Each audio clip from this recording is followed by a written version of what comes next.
Capítulo 13. Da descida à corrupção. E aconteceu que, como os homens começaram a se multiplicar sobre a face da terra, e lhes nasceram filhas, viram os filhos de Deus que as filhas dos homens eram formosas, e tomaram para si mulheres de todas as que escolheram. Isto quer dizer que os degredados, aqui mencionados como filhos de Deus, encarnando no seio de habitantes selvagens do planeta, não levaram em conta as melhores possibilidades que possuíam como conhecedores de uma vida mais perfeita, e ao desposarem as mulheres primitivas, adotaram seus costumes desregrados e deixaram pelos impulsos inferiores que lhes eram naturais.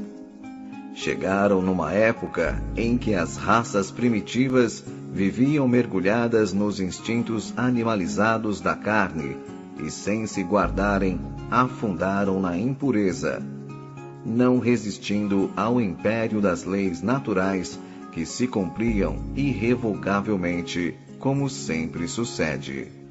Já vimos que a encarnação dos capelinos se deu em sua primeira fase e mais profundamente entre os Rutas, habitantes da Lemúria e demais regiões do Oriente, povos estes que apresentavam elevada estatura, cor escura, porte simiesco e mentalidade rudimentar. Esses detalhes, mormente a compleição física, ficaram também assinalados na Gênese. Havia naqueles dias gigantes na terra, e também depois, quando os filhos de Deus tiveram comércio com as filhas dos homens, e delas geraram filhos. Este trecho da narrativa bíblica tem sido comentado por vários autores com fundo interesse, servindo mesmo a divagações de literatura fantasiosa que afirma ter havido naquela época um estranho conúbio entre seres celestes e terrestres, de cujo contato carnal nasceram gigantes e monstros. Porém, como se vê, não se deu, nem teve o fato nenhum aspecto sobrenatural, pois gigantes haviam, conforme o próprio texto esclarece, tanto antes como depois que os capelinos, filhos de Deus, encarnaram. Nem podia ser de outra forma, considerando-se que eles encarnaram em tipos humanos já existentes, as características biológicas que na época lhes eram próprias. E é sabido que os tipos primitivos de homens e animais eram agigantados em relação aos tipos atuais. Não há que estranhar, porque nos tempos primitivos tudo era gigantesco: as plantas, os animais, os homens. Estes, principalmente, tinham que se adaptar ao meio agreste e hostil em que viviam e se defender das feras existentes, da inclemência da própria natureza. Por isso, deviam possuir estatura e força fora do comum. Os lemurianos e os atlantes tinham estatura elevada, e os homens do Cro-Magnon, que já estudamos, a julgar pelos esqueletos encontrados numa caverna perto do povoado do mesmo nome na França, possuíam em média 1,83, ombros muito largos e braços muito curtos e fortes, bem menores que as pernas, o que prova serem já bem distanciados dos símios. As construções pré-históricas, como os dolmens, menires, pirâmides, etc., eram de dimensões e peso verdadeiramente extraordinários. E somente homens de muita desenvoltura física poderiam realizá-las e utilizá-las, porque na realidade eram túmulos gigantescos para homens gigantescos, que ainda se encontram em várias partes do mundo, e em todas as partes têm mesmo o nome de túmulos de gigantes. Mas sigamos a narrativa bíblica no ponto em que ela se refere a essa mistura de raças de orbes diferentes. Então disse o Senhor: não contenderá o meu espírito para sempre com o homem, porque ele é carne, porém os seus dias serão 120 anos. Isso nos leva a compreender que a fusão então estabelecida, o cruzamento verificado, foi tolerado pelo Senhor, sem embargo dos fatores de imortalidade que prevaleciam, e isso porque os exilados, conquanto fossem espíritos mais evoluídos em relação aos habitantes terrestres, vindo agora habitar esse mundo primitivo, onde as paixões, como já dissemos, imperavam livremente, não resistiram à tentação e se submeteram às condições ambientes.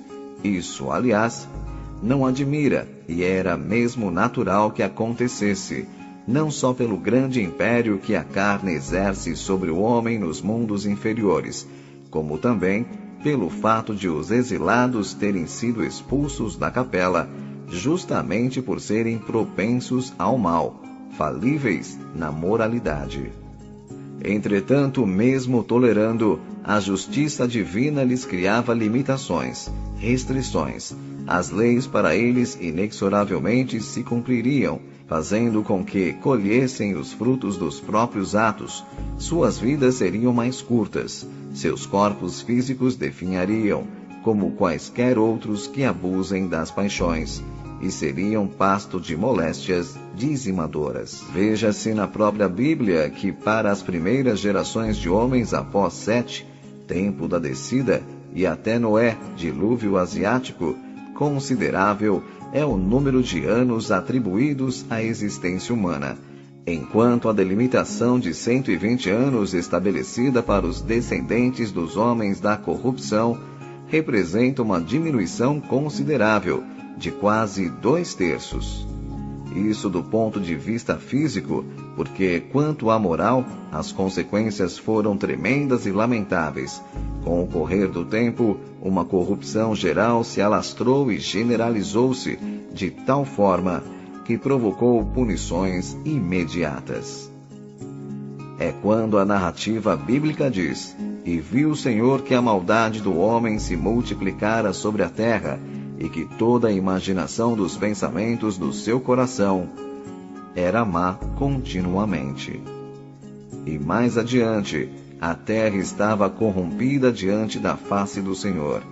Encheu-se a terra de violência, porque toda a carne havia corrompido, e o seu caminho sobre a terra. Assim, pois, a experiência punitiva dos capelinos, do ponto de vista moral, malograra, porque eles, ao invés de sanear o ambiente planetário, elevando-o a níveis mais altos, de acordo com o maior entendimento espiritual que possuíam, ao contrário, concorreram para generalizar as paixões inferiores, saturando o mundo de maldade e com a agravante de arrastarem na corrupção os infelizes habitantes primitivos, ingênuos e ignorantes, cuja tutela e aperfeiçoamento lhes couberam como tarefa redentora. E então, havendo-se esgotado a tolerância divina, segundo as leis universais da justiça, sobrevieram as medidas reparadoras para que a terra fosse purificada e os espíritos culposos recolhessem, em suas próprias consciências, os dolorosos frutos de seus desvarios.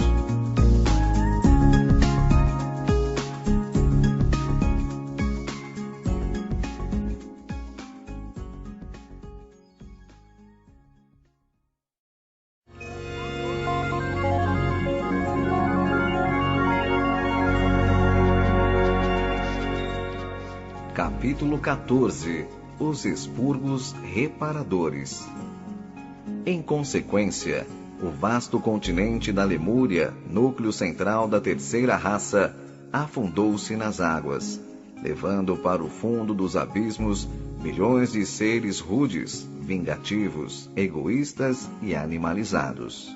Este continente, chamado na literatura indiana, antiga Chalmad-Dvípa, compreendia o sul da África, Madagascar, Ceilão, Sumatra, Oceano Índico, Austrália, Nova Zelândia e Polinésia.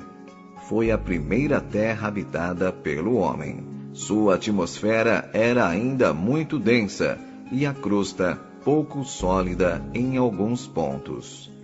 Segundo algumas tradições, o homem lemuriano ainda não possuía o sentido da visão como o possuímos hoje. Havia nas órbitas somente 2 manchas sensíveis, que eram afetadas pela luz, porém, sua percepção interna, como é natural, era bastante desenvolvida.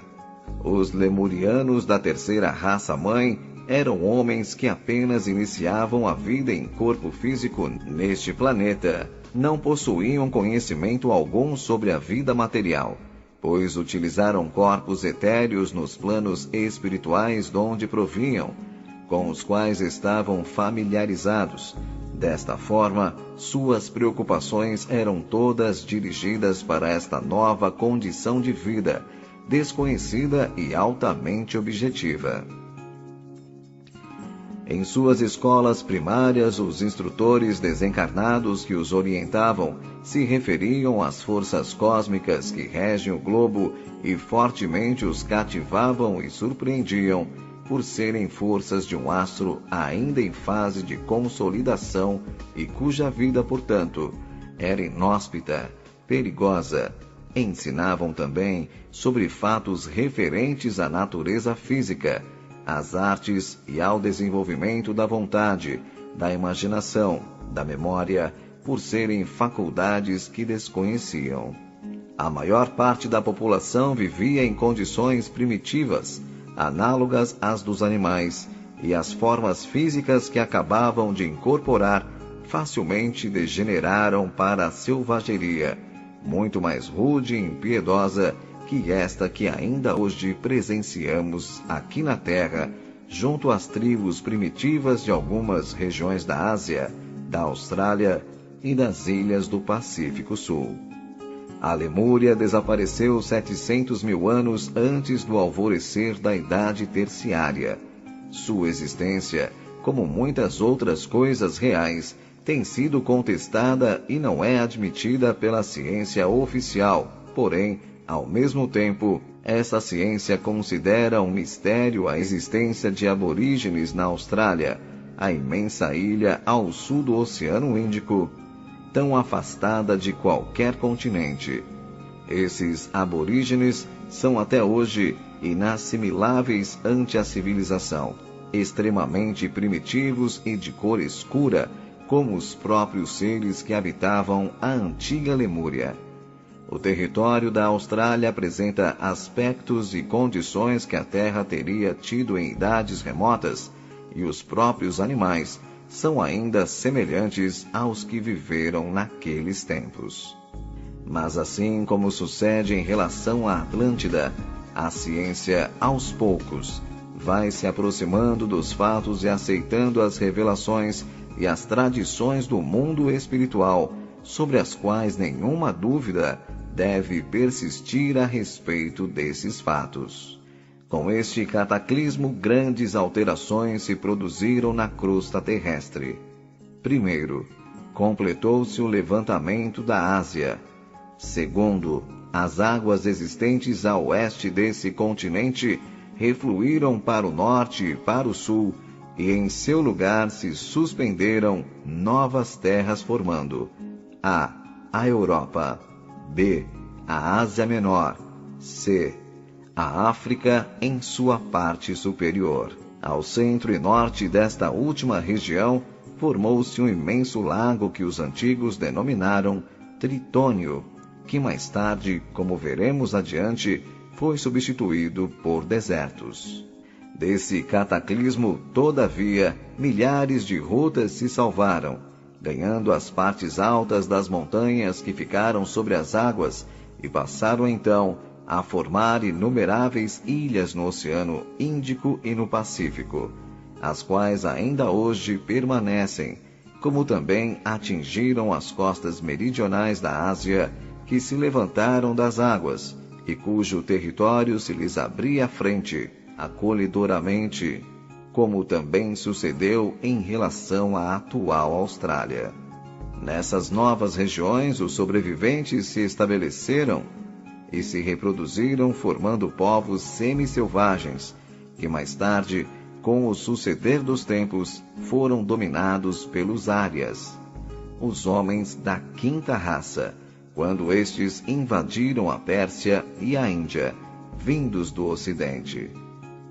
Os descendentes desses sobreviventes Hutas, mais tarde na Índia, no regime de castas instituído pelo Brahmanismo, constituíram a classe dos Sudras, os nascidos dos pés de Brahma, parte dos quais veio a formar a casta desprezada dos párias, ainda hoje existente. Outra leva de sobreviventes desse cataclismo ganhou as costas norte-africanas, emergidas das águas, passando aí a constituir vários povos, negros de pele, luz e dia, também até hoje existentes. Após esses tremendos e dolorosos acontecimentos, os prepostos do Senhor ultimaram novas experiências de cruzamentos humanos no Oriente, a fim de estabelecer novos tipos de transição para a formação de raças mais aperfeiçoadas, utilizando-se de novas gerações de emigrados que continuaram a encarnar nessas regiões. Como diz Emmanuel, com o auxílio desses espíritos degredados naquelas eras remotíssimas, as falanges do Cristo operavam ainda as últimas experiências sobre os fluidos renovadores da vida, aperfeiçoando os caracteres biológicos das raças humanas. Formaram-se assim no plano do Pamir, no centro da Ásia, os núcleos desses novos tipos que em seguida foram sendo impelidos para o sul, descendo através da Pérsia, da Caldeia e Palestina, de onde alcançaram em seguida o Egito, e por todos estes lugares foram estabelecendo bases avançadas de novas civilizações e novas raças humanas. Sobre eles, diziam que eram deuses as inscrições cuneiformes babilônicas já citadas, pois realmente, em relação aos demais tipos existentes, mereciam tal designação.